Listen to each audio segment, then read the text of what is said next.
So finally, after waiting for so long since the series began, we finally have an episode diving into Diana's past and kind of how her upbringing was and what led her to be what she is today.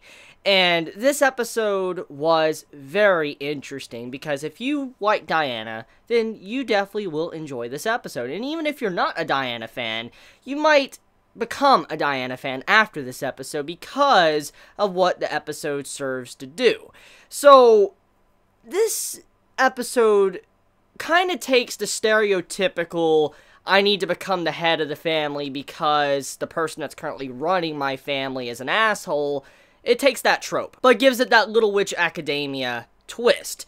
So, besides the stereotypical part about this, overall plot or conflict of this episode, it was very interesting to see what type of person Diana was and how she has changed since she was very young. So we start the episode off with Diana being with her mother. Her mother obviously is very sick. It's a standard trope you see in anime or manga. Her mother's very sick, and you could see to where Diana, she cared deeply about her mother, and her mother was a very sweet person as well, and cared deeply for her daughter. Time passed, eventually Diana lost her parents, and she also had to give up on her dream because of the loss of her parent. And that's kind of what the main point or conflict of this arc is, that Diana, she has a dream. Everybody has dreams. Everybody wants to do something in their life, but sometimes, many of us that have dreams, we don't get to accomplish said dream. Many dreams that many people have end up in failure, which is very sad, but it's the cold, harsh truth of reality. And that's basically what's going on with Diana. She wants to have a dream to be able to go to Luna Nova, be able to become, a witch, be able to succeed for the family, and also be able to do what she wants to do to make the world a better place in her own way. And in a lot of ways, her goal / dream is very similar to Akko's. And throughout the episode, it dives into the fact that Diana's having to give up that dream. She's having to throw that dream away to help out her family, because her family has so much tradition and history that she doesn't want to just completely lose that. She's willing to give up her own happiness, her own dream, for the sake of her entire family, her entire history of her family. And that was what was really sad about this, of how because she was forced into this role, she's having to become the head family. She wanted to do something. She wanted to go to Luna Nova, be a kid and all that, do whatever she wanted to do, but she couldn't do that, which is why she ended up leaving Luna Nova in the first place towards the beginning.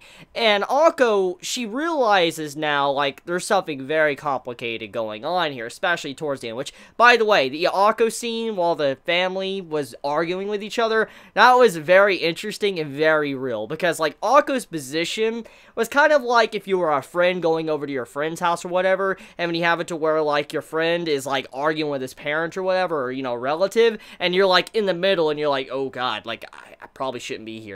You feel very awkward, and that's kind of how I felt when I was watching that part of the episode, and how Akko must have felt, oh my god, this is awkward, because there's, nothing I can really do. I mean, I can't really butt into this, because I really don't know about this said person and their side, so when you see the argument taking place, and Akko is just, looking back and forth and all that, she's just keeping her head down, it's holy hell, this is very, very, very awkward, because she can't really get any say in, because it's not her place to actually do so.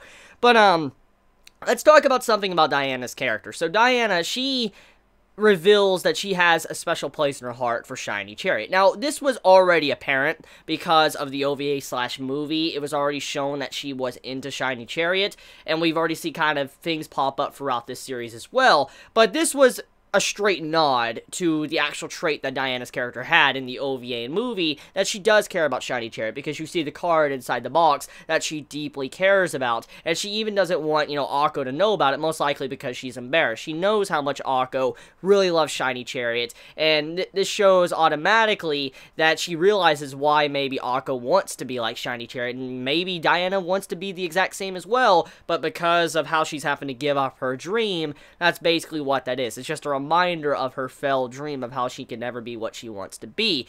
So, it's a very sad episode in some ways, but at the same time, though, judging by the way it's being, set up and all that, most likely something's going to happen where Akko's going to intervene and make it to where Diana doesn't have to give up her happiness, her dream, and she will be able to do what she wants to do, which in turn will make it to where Akko and Diane grow closer for the remainder of this series, because, I mean, they've been the main central focus characters. They're like the rivals. They're like the equivalent of, you know, Shiny Chariot and also our, you know, Croa Sensei that basically is starting shit and, you know, is completely evil. Diana and Akko are very similar to those two characters. They're rivals, but at the same time, you can see mutual respect for each other. Which at the same time, we know that Croa and Shiny Chariot probably had mutual respect for each other. They cared deeply about each other, probably in the past, but something happened where they split up and, you know, they really don't see eye to eye anymore. So, from what you can gather from this is that Diana and Akko, they're being set up to be, like, similar to them.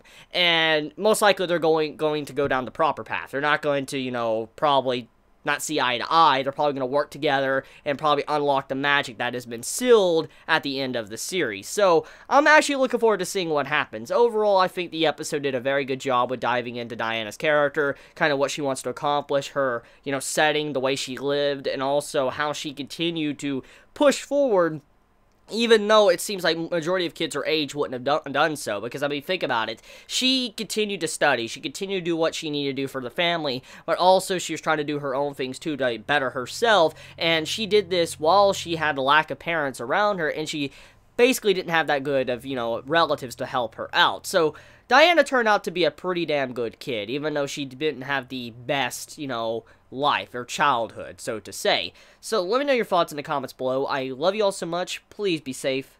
Chibi out.